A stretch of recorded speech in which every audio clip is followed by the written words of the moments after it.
Before our divine service proper, we'll ask our Turara to come up and collect our first offering. For those visiting us, our first offering is normally for the place we're worshiping. So we thank you for your generous and kind donation this morning.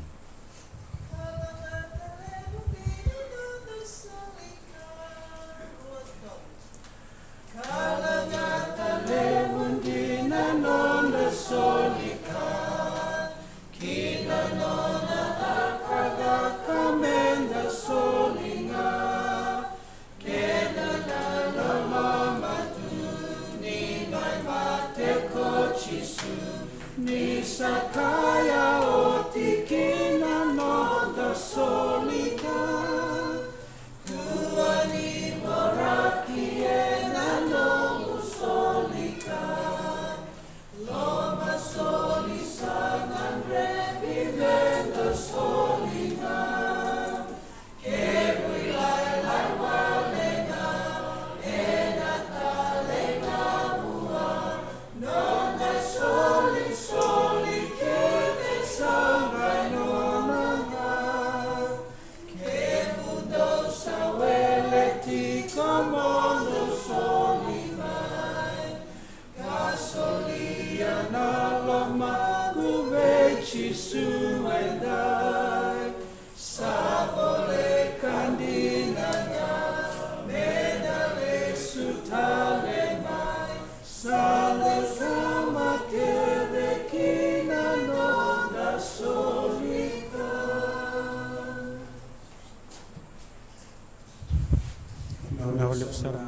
Soli Singatambo Vinaka. Happy Sabbath, church family. Good to see Uncle Sonny back here. He was away last week. Hope you enjoyed the prayer conference. Where was that? Stewart's Point, yeah.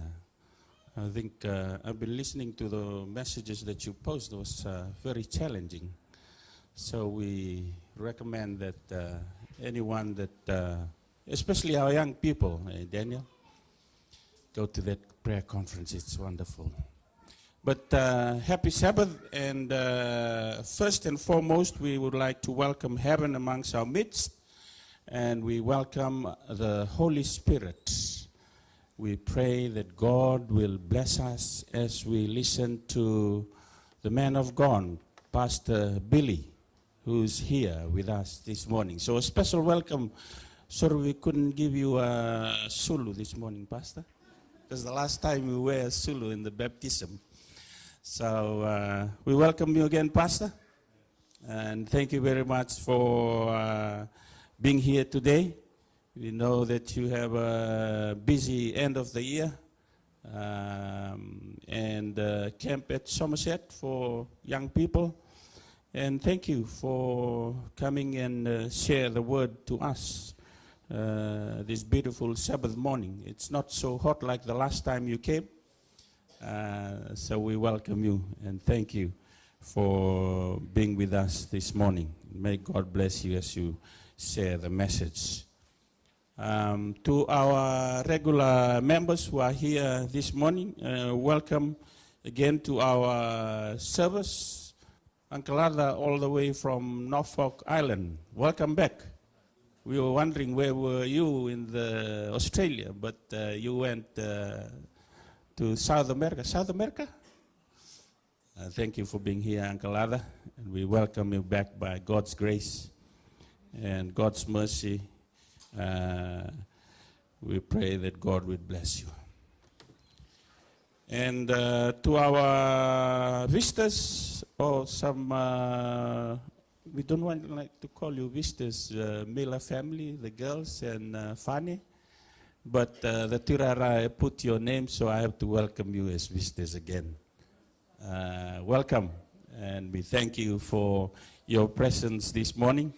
Mele, Margaret, and Fanny, thank you for coming again here today. May God bless you as you listen to the words of the Master.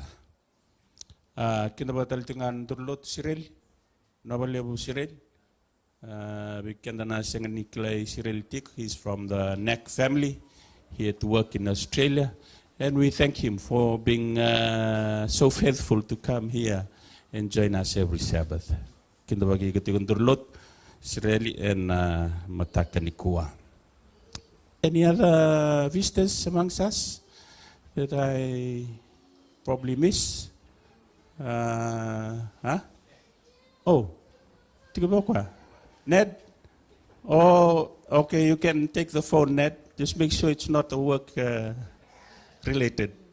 Well, we welcome Ned again. Ned is a captain of a super yacht. He's working for probably a billionaire or millionaire, driving his super yacht around. But we thank Ned that when it comes to Sabbath, he parked the yacht and come and worship God. We welcome Ned back to our worship this morning. Kinda bakem doti ko na rimato balik sara na nondo to isong songlot. Oh, welcome. Taltala is sitting right up here. I think he's taking the children's story, Taltal. All right. I think all the children story tellers should come up like Taltala, way up here at the front. Kinda bagi ko Taltala, kinda bagi ko Rendini and the family. Thank you for being part of our church family and the kids. Oh, good to see Framo there. Welcome, Framo. And Daniel and Anna, thank you for the South family for always being with us every Sabbath, and may God bless you. Kindabakem do taltingana vi matabuwal Sara, the youth from Goodna Band, Sunnybank Band, Bethania, or Woodridge. We welcome you. And may God bless you as we worship again on this beautiful Sabbath morning. Special welcome to our children who have started school again. And we hope you're enjoying school, children. Any other? No? Yes? All right. We pray about you beginning of this year, so I know that you will like school this year. So welcome to our children who are here with us. And a special welcome to those who may be listening online or listen to this program later, wherever they are, whatever they're going through. On behalf of the Fijian church family here in Brisbane, we would like to welcome you all. And may God bless you as you listen to the Master's word this beautiful Sabbath morning. So with those words of welcome, I would like to invite us to stand with us as we sing hymn number 115. I need thee every hour. Autoroyani vikemni. Let's stand together to praise God.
Now, I will share for those who can kneel, please kneel with us as we seek the Lord in prayer.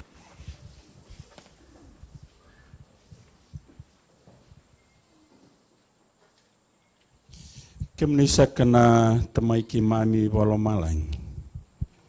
Kemnisakana kalau nandau ni vembuli.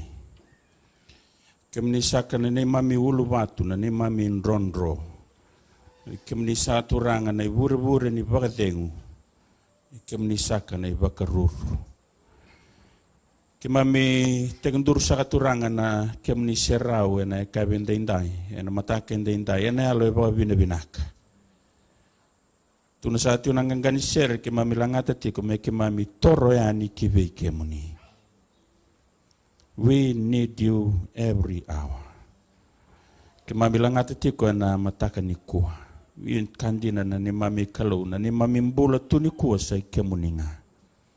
Kemami bawa binabinata kinaturangan na nomni loloma lebu. Kena nomni visa tabi boli na ni mami mbula. Di na nga ni kemami tamata talain rendre.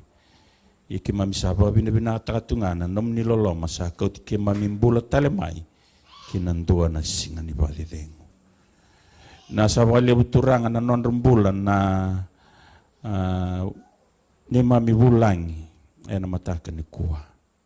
Na wale usar na bi matabu balik ketsar eratiko na mataka indai. Mami babi na binata lang aturangan na nondoto bulan na italtala ertutiko. Babi na binata ka na bulan na italtala bili na mataka ni kuwa. We pray, Lord, for your Holy Spirit. The Pastor Billy will be standing up to share your word. We pray, Lord, that your Spirit be with him as he shares your word. Kimami masulaki ratalngan na nomni tamata era kautatiko na kemuni tukutuku. Webunuan rende ratukina na nomni tamata ki na non ramata bubali kimami sata taunaka non rambula. Nindurumbu kawanga na non rambula na wisinga. Mersa kunesa katingana badeng may bi kemuni ena wanua era kautabolikin na kemuni tukutuku. En singilebu indai era sombek era ndabutiko na ndabu ni mati. Kimami nanumi pulemba na singilebu ni kuwa. Wanua etiko bolikin turangan nomni yanda. Kunikilana ka laku duruma kimami masu na kaloni na bisa tavi. Ena nonambula. Ira talambera turanga era tawi mati tiko. Kimami keresa katinga turanga na vitalevi ke nambula binaka sama iwi kemuni. Nonambula bakayango ena bakakil nonambula bakayalo. Kimami babina binaka nonambula na dorbo ke nangonelewa era tiko na singalebu ni kuwa. Mami babina binaka ni rawa ni bukira merending taka merado sa tikumaya na nomni bali. Bakalunga takasar turangan ng gele ni lomandra na buku ni tuku kunina talauda ka biki mami. Wira reality kumaya na nomni songgulut kimamisa na numira na masingalebo ni kuwa. Ibi na bunua era tubulikina na kalume sa sotabira taltingana nomni loloma kena nomni vitalebi kena bibaraw taki. Nibukesa ka na ni mamimbula na singalebo indai na bosa sana wasibi kimami. Warau takaturangan na angelin niya loy kimami tau sarat ikonom ni bosa na ken angelin dina. Ngur sa turangan na ni mami masu sa tambo sarat iko na yalo ni buwa binabinaka. Kimami kira tali turangan na nom ni bebosoti na ni mami bulan ruga kena ni mami bulan malumulumo. Kimami masu sarat iko na yalo ibambauta na yadam ni chisu na ni mami soro sa ni mami bakambula. Amen.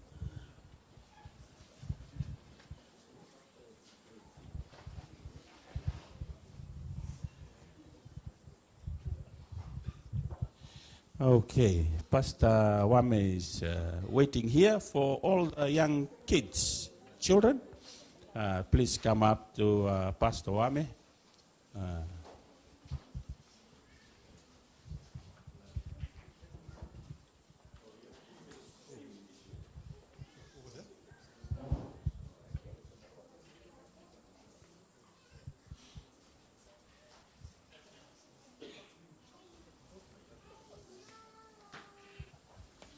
Okay, children, sitting here with my back to your parents, so they will not see my face. And they will not see the sound effects.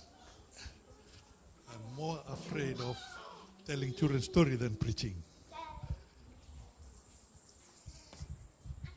Hello, children. Okay, some more coming.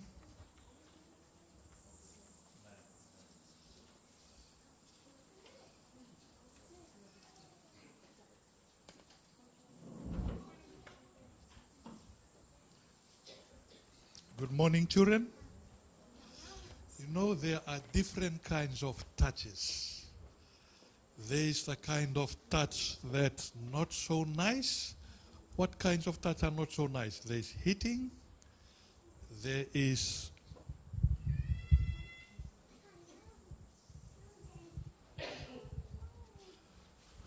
not so nice kind of touch is like hitting, beating up, yes, and poking, punching. Okay, so that's the not so nice kind of touch. And then there is the fun kind of touch. Like what? Like tickling. Okay, tickling. Oh, see, he laughs. Then there is, fun kind of touch. Eh? Makes you laugh, makes you, okay, that's a fine kind of touch. Then there is the loving kind of touch. Like what? Hugging kind of touch. Okay, hug somebody, hug someone. Okay, yes, that's the fun kind of touch. What kind of touch do you think Jesus did? Let's listen to this Bible verse. Mark 5, verses 22 and 23. And behold, one of the rulers of the synagogue came, Jairus by name. And when he saw him, he fell at his feet and begged him earnestly, saying, My little daughter lies at the point of death. Come and lay your hands on her, that she may be healed, and she will live. Okay, and so the father said, Please, Jesus, come and lay your hands on my daughter. In other words, touch my daughter, and my daughter will live, will be healed. And Jesus went and touched the daughter, and the daughter was healed. That was a loving kind of touch. That was a loving kind of touch. So today, when you go back home, when you go back to your parents, what kind of touch do you do to your parents? A not so nice kind of touch? Or a fun kind of touch? Or a loving kind of touch? Loving kind of touch. Okay? So when you go back to your parents now, go back and give them a hug and tell them that you love them. Okay? So now we can go back to our parents and remember, give them a hug and tell them what? I love you, Mom. I love you, Dad. Okay? Okay, thank you. Let's go back to our parents.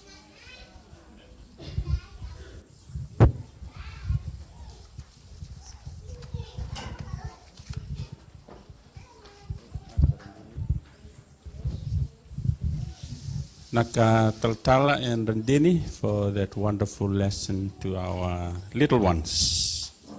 And now we will ask our Turara to come and collect our tithes and our offerings.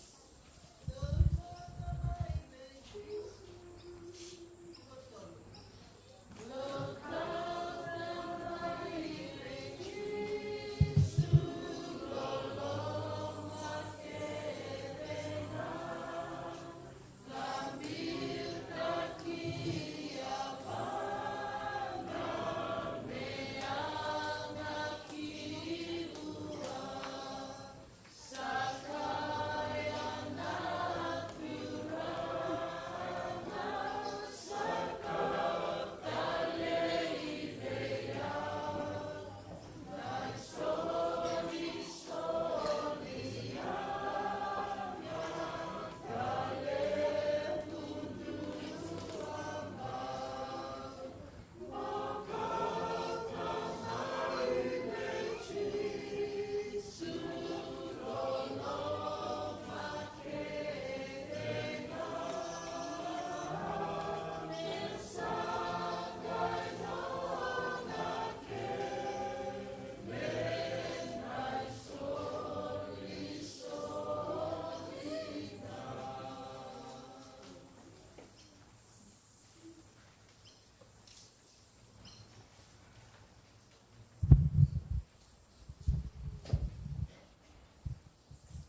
Let's bow our heads. Dear God, we just want to say thank you. Thank you for what you've given to us. And we are just returning a small portion back to you to say, God, yes, we believe in you and we want to give this money back to you so we can share the message of love with everyone that we come in contact. God, let it be a blessing to our church. Let it be a blessing to the people that goes to for the projects around our division, for the many churches that are getting built. God, thank you for being such an awesome God, and be with us for the rest of this beautiful day. Amen.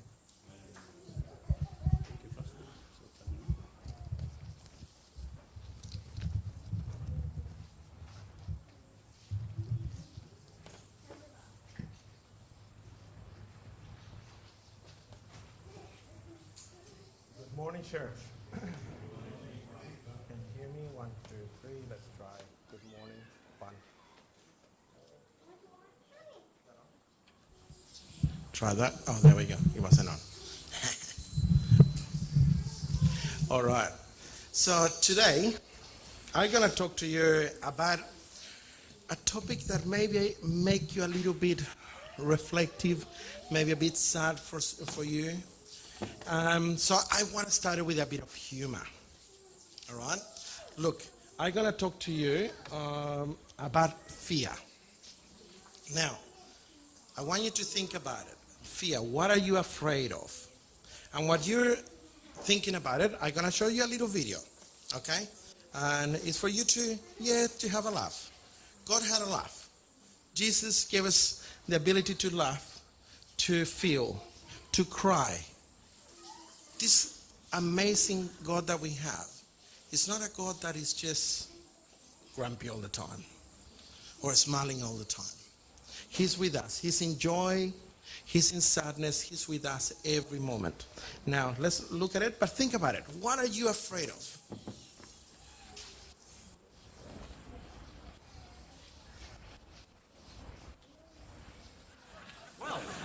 I'd like to welcome you all to the Phobia Workshop. My name's Lee, and I actually have a phobia myself. I have a fear of the word which is spelt A-A-G-H exclamation mark. That word. Why don't you tell me a bit about yourselves, starting with you? Hi everyone, my name's Jim, and I have a fear of apologies. Sorry?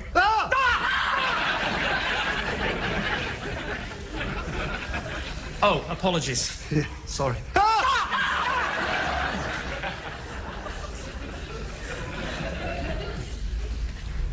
Is it any sort of apologies? Yes. Right. Well, we'll just try and avoid them, shall we?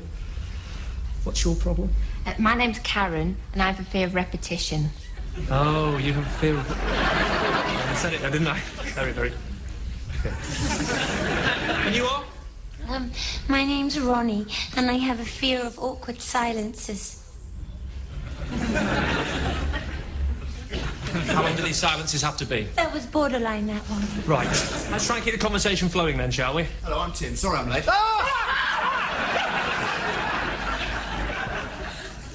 That's okay. Let me introduce you to everybody. This is Karen. She has a fear of repetition. Oh, I'm so sorry. What's the matter with you?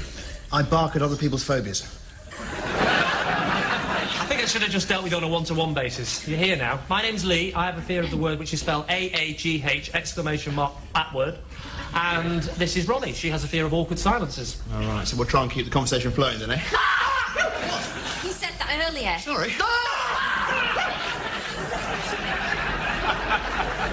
Can we just try and make some progress, please? Right, this is Jim. He has a fear of apologies. Terribly. OK, Jim, would you like to tell the group how this problem started? Yes, well, it all began when I first tried on my grandmother's stockings.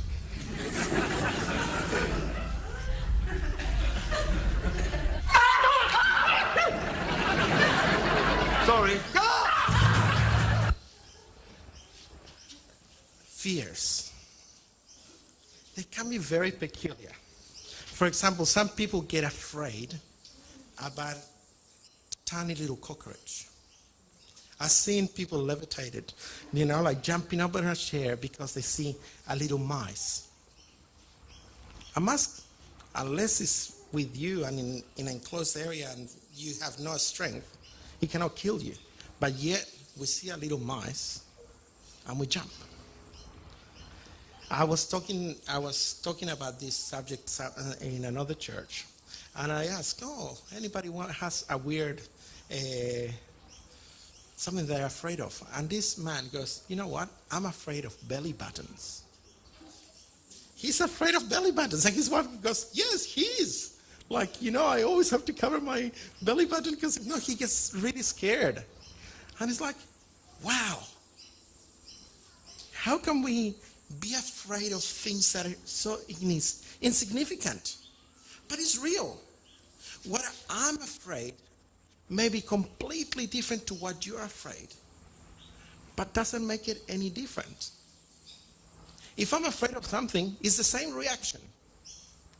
So, dictionary says fear is an emotion experienced in anticipation of some specific pain or danger, usually accompanied by a desire to flee, run away, or come on, bring it on, fight.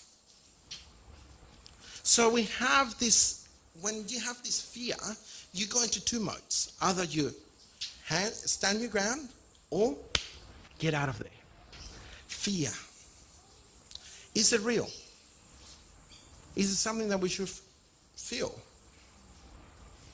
It's natural. We all feel it. If somebody in this room said to me, I don't fear anything, I'm pretty sure they were probably lying to me. We all have different fears, and it could be completely different. So what is your fear? Think about it. In the Bible, fear is referred in two different aspects. It's referred as an anxious dread of terror in the face of danger. Something's going to get me. But it is related to the fear of God. But that's not a terror of God, but this reverence of God, of knowing who God is. So there's this duality. Now, I'm not going to talk about the second fear. I want to talk about the fear that we all go about. Now, if we look at a graph, in the Bible, fear is called phobos, okay? And in the Bible, we can see it. There is lots of different aspects of how this word phobos come around, especially in the New Testament. And when you look a bit further, we divide it on the reverence and fear, and the fear that I was talking to you about, this fear of terror. It comes up 588 times just on the New Testament. Why? If we think about it, there's quite a few instances that I'm going to talk about fear if we look at the Bible. One of the most common, Adam and Eve. When they sinned, they were naked and they feared God. Who is afraid of being naked in front of somebody else? Oh, nobody. Okay, come on, I want to see that. No, we are all afraid of being naked in front of other people. We reveal ourselves to others. That's a natural fear, being naked. What about when the Israelites, they went, oh yeah, we got this. We're going to get out of this place. And they start running, and they get to the edge of the sea, and then they go, now where are we going to go? We don't have anywhere to go. They can see an army coming over, and they have fear. God also saves them. But there is fear in the Israelites. When Gabriel visits Mary, there's an angel comes in and goes, do not be afraid. Can you imagine that? The power of an angel just appeared, and Mary go, ah! Yes, thanks for that. Do not be afraid. She was fearful of this angel. She couldn't explain this presence. The woman that find the tomb, they go and see another angel and they feel afraid. Is it real? Of course it is. Do we find it in the Bible? Of course we do. We all have some fears. I'm going to tell you about a time that I was afraid. And you know how that reaction of flee or fight? I didn't react very well on this one. So I will tell you. This back when I was around about Mana's age, year 12. I'm walking home. Mana knows the story because I told it before to him. And I was walking home from school. And I'm wearing a backpack because I put all my uniform in there because I've been doing sports after school. So I'm wearing sports clothes. I got my uniform on the back. And I also walking with a violin on my hand because I used to teach for money after school some of the younger kids violin so I can make money for myself. Yeah.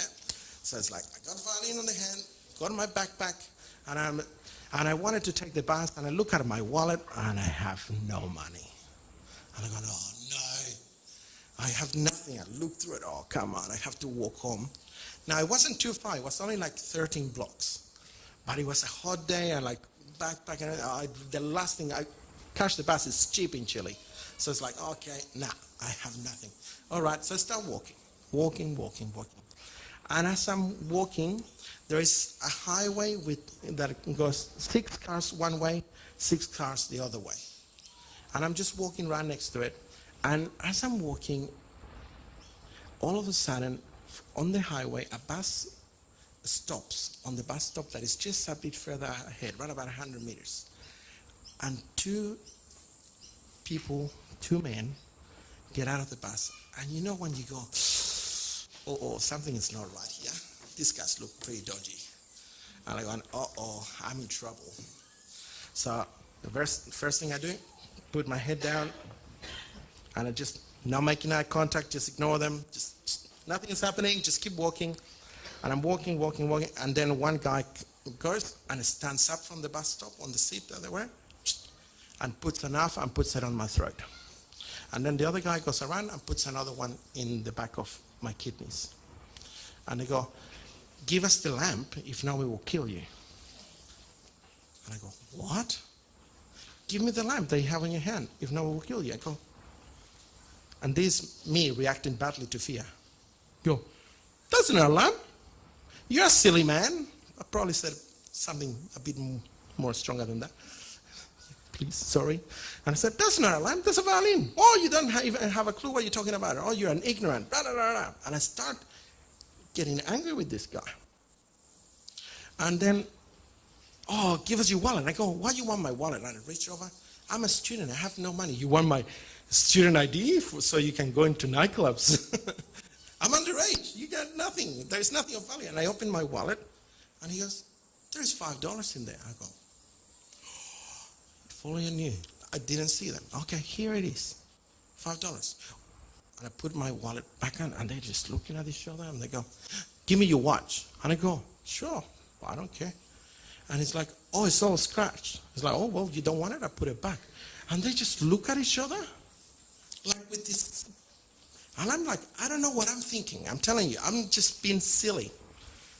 And they look at each other, and while they're looking at each other, they put their knives down, and they just look at each other. And I just took it as time, I just kind of walk. And I walk across the 6 lanes of traffic going one way and another. I just walk without thinking. I just start walking. And I get to the other side. And there's another classmate going past, and he goes, Billy, are you all right? And I just going to start telling him the story. And I just go, boom, straight to the ground. I was so afraid that I could not get up. He picked me up. He had to call a taxi and get a taxi driver and him to put me in the back seat. And they drove me home. That's fear. I was afraid for my life. I reacted the worst you can do, because there's nothing more precious in this life than life itself. I reacted badly, but Adrenaline, once the adrenaline wore off, I was afraid. And that's the fear. Some of you have all the experiences. That's a fear that you know, wow, I was really afraid that day. But you know what? The Bible tells us a couple of things. In 1 Peter 5:7, if you have your Bible, you can look at it. I have it on the screen as well. 1 Peter chapter 5, verse 7. Give all your worries and cares to God, for He cares for you. He's saying, yeah, there's times in life that it's going to be tough. Times in life you're going to be scared. Give them to me, and you'll see what I can do. Beautiful passage. And then Philippians 4:13. For I can do everything through Christ, who strengthens you and me. What a beautiful passage. That's fear. How we can overcome fear, this fear that we feel in this world, is that. But I want to talk to you about another fear. The fear that is refers in Matthew 10:28. When Matthew says that we should not fear those who can kill the body, but we should be fearful of losing our souls. Sometimes we as humans are really good at fearing often to a cockroach, fearing about a rat, fearing about somebody with a knife. But we're not fearful about losing the most precious thing, losing our souls. And that's the real fear I want to talk to you about. To explain it, I'm going to tell you another story. Another real story that happened to me. This one, I was a bit younger. I was around about 12 years old. Anybody around 12? 13, 12? There we go. I was in school, year 8. And in year 8, we were finishing the year, December, because it's the same hemisphere as Australia. Finishing the year. And you know, towards the end of the year, there's a lot of time, there's not much to do at school, yeah, the last couple of weeks. So the teacher, we had physical education, sports. He goes, oh, well, it's really hot today. What are we going to do? And he's like, let's go for a swim to the river. The school wasn't too far, ran about 2 km from the river. Let's all go run and jump into the river. Everybody, yeah, let's go. Now, to give you a bit of context, in Chile, every classroom has a minimum of 45 kids and a maximum of 47. Okay? So it's 45 kids. We're going, yeah, let's go to the water. Now, our teacher has a broken leg. So he's with a cast. We take off to the river, and we all go for a swim. When we finally get to the river, the teacher goes, by the way, who of the class can swim? Out of 45 kids in that class, only 2 of us could swim. Pablo and myself. Oh, well, if you stay on the shallow waters in here, there's a sandy patch, you stay here. Billy and Pablo, you guys can go and swim whatever you want. If you know how to swim, go for it. That's it. And so he sat. And so we start swimming. The kids were playing volleyball on the sandy patch. And Pablo and I, we went into the deeper area and we were swimming around and we went across to the other side of the river. And then everybody starts yelling. I'm pointing at the water. And Pablo and I was like, what's going on? And they start screaming and screaming and screaming. And what happened is that Enrique, he had gone to retrieve the ball that had fallen into a little bit deeper water, lost his footing, fall into the water, and he just went look. He didn't come back up. So they're asking us, Pablo and myself, young kids, 13 years old, to go and look for this kid that is drowning. He's not coming up for air or nothing, he's just gone. So we're diving and we're trying to find. 5 minutes go past. 10 minutes go past. 15 minutes go past. We cannot find him. We're exhausted on the water. We keep looking. We realize this is not good. We need help. So Pablo and I are on the other side of the river where it's quick for us to go and get help. So we run, both of us. And as we get out of the bush area, the first couple of houses, we start knocking on the door. Bang, bang, bang, help, help, help. So he goes to the next house. Bang. And as I'm knocking on the door, this guy comes out of the garage. What's going on? And I go, help, we need help. There is a kid drowning in the river. Please help us. And he's like, literally, he's a scuba diver. And he had his tanks right there. He's like, don't worry, I'm a scuba diver. He puts his scuba diving gear and he runs.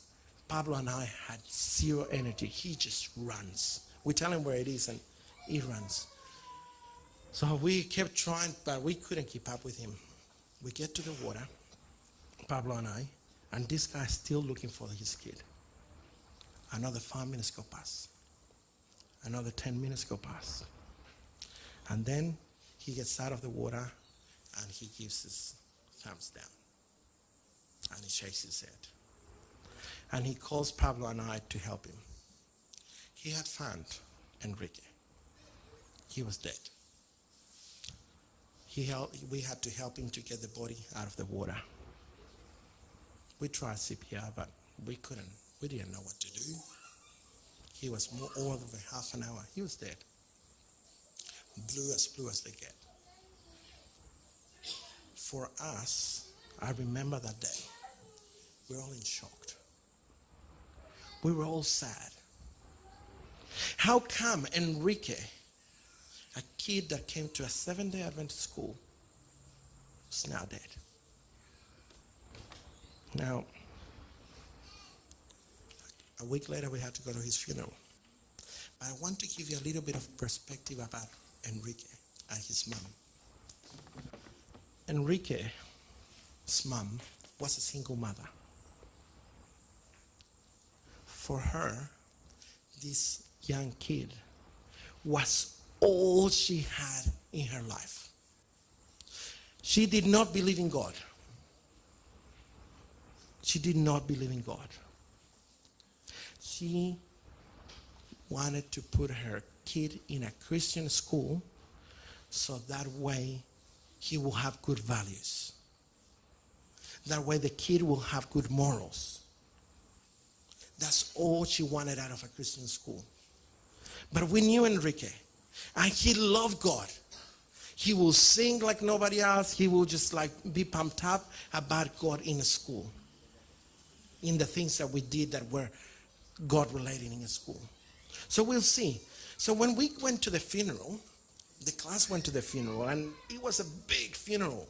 It's a kid that died in a river. And I remember our class, we were saying, see you later. We will see you again someday. We were sad, yes, we were crying. But that mother,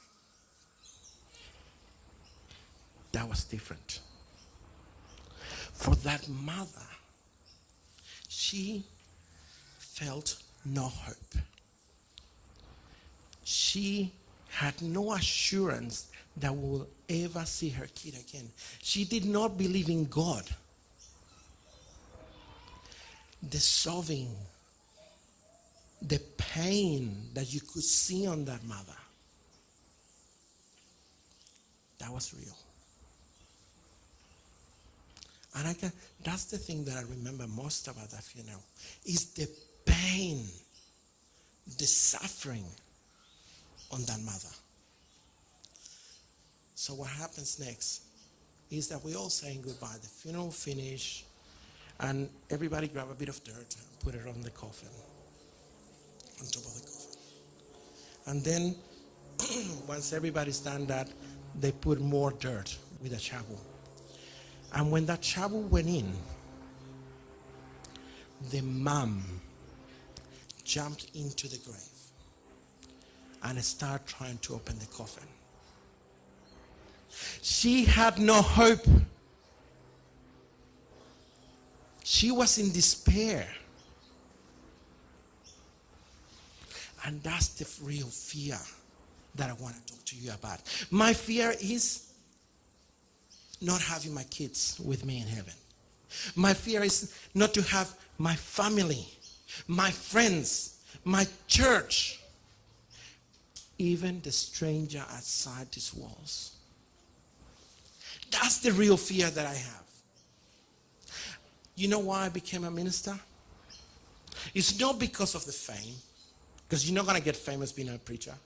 It's not because of the money, because you don't get well paid. I could get paid more in somewhere else. It's because I love people.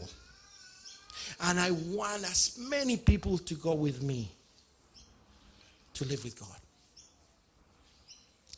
That's my real fear. And that's what I do.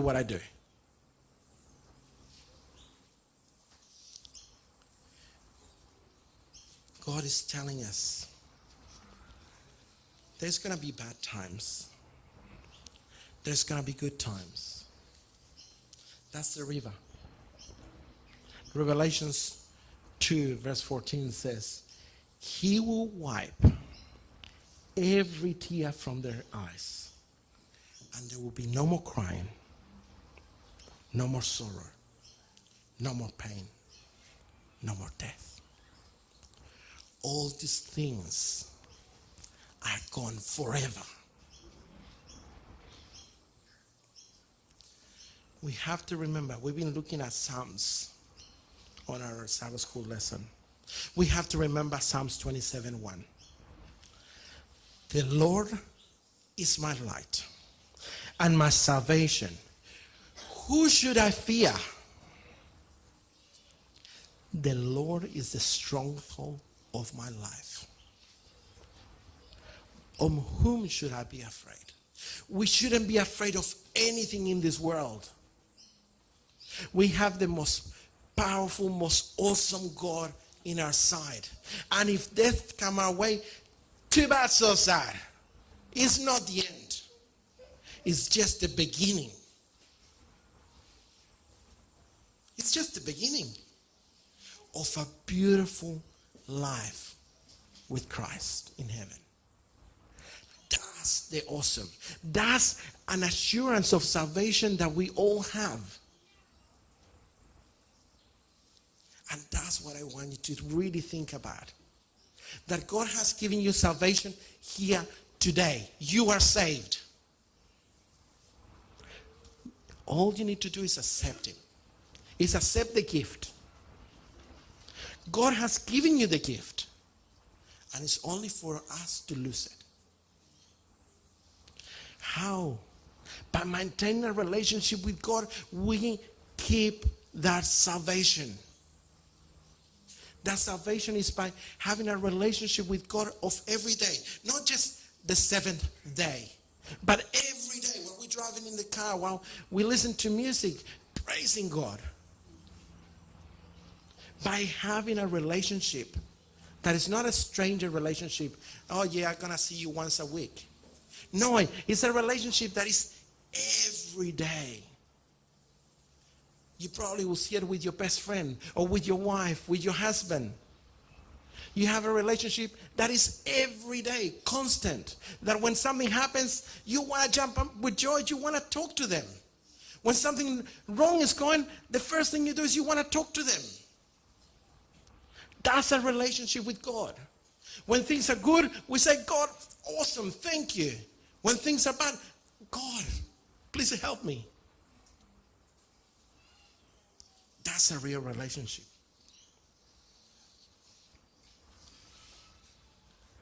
To fear God is completely devoted to his will. But this fear is a fear of missing out, of having love with him forever. It's a fear of separation from God.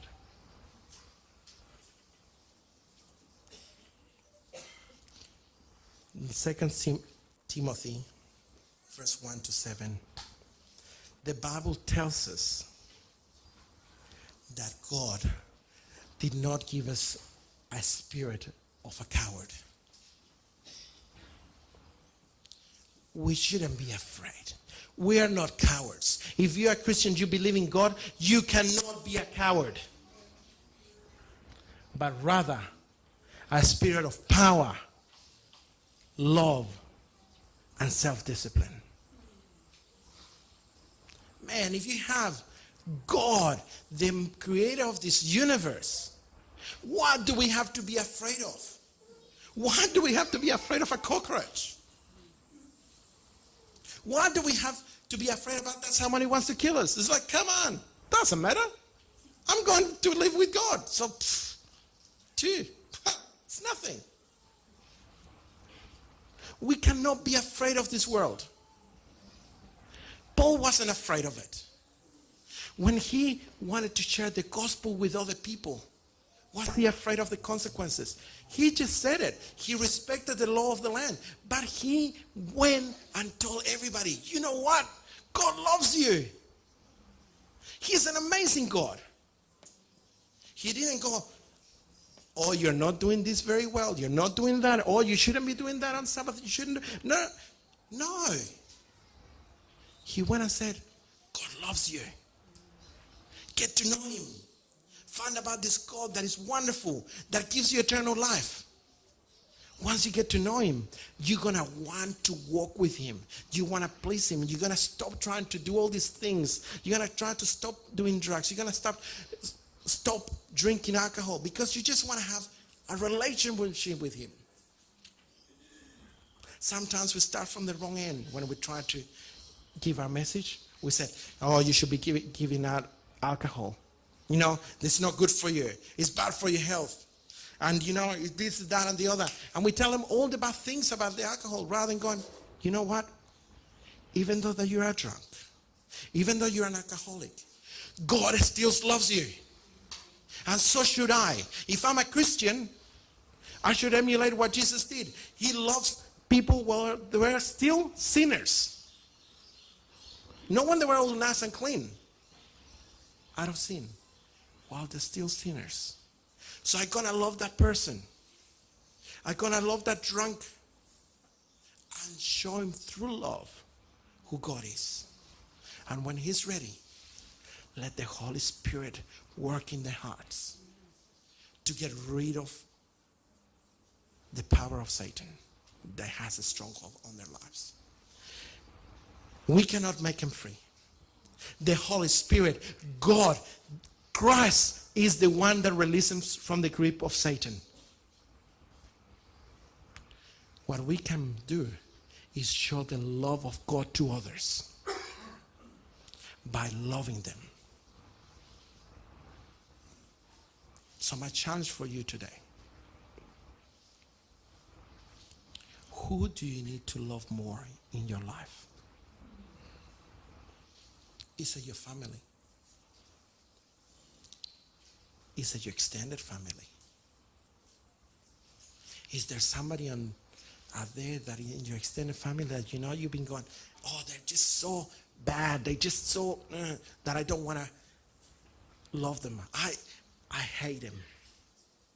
Is there somebody that you cannot forgive for something that they've done to you? Seek him. Try to show them the love of God with your actions. Not by preaching, but with your actions. Maybe there is a friend Maybe there is a homeless person that you just see every week. Maybe it's your neighbor. Let's show by having lunch with them, by inviting them to socials. Show them that people care for each other, that people love them as they are. And once they see the love of God in their lives, they're going to seek to change from the inside out. They will be renewed of mind, says the Bible, because of the work of the Holy Spirit in their hearts. So, again, my challenge for you today is to find people within your life that you can share the gospel, the love of Jesus with them. Share the news, the good news. God is love. Jesus is alive. He died for our sins so we could live again. Let him see you as a true ambassador of God by your attitudes, by your character, by your love. Let the Holy Spirit act in your life to show the true character of love, the true character of Christ to every single person that you come in contact. That's my prayer today.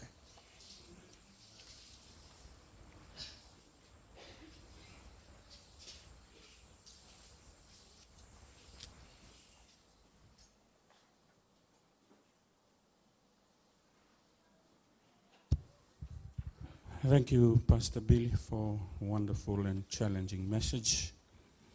Our final hymn is 251 from the Fijian hymnal, and we ask the congregation to stand with us as we sing our last hymn.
Dear God, we just want to say thank you for you being such an awesome God, that you have promised us to give us the strength. You tell us that we shouldn't be afraid of anything. Even more, you tell us that we should have no fear of anything in this world other than losing our souls. So God, thank you for giving us the strength. Thank you for giving us the spirit of valor, a spirit of power. And God, let us, that Holy Spirit, act in our hearts to share with others the message of love, to share with others the miracle of the resurrection, the miracle of your grace, and how, because you rose again, we have the opportunity of eternal life, an opportunity to live with you in heaven forever.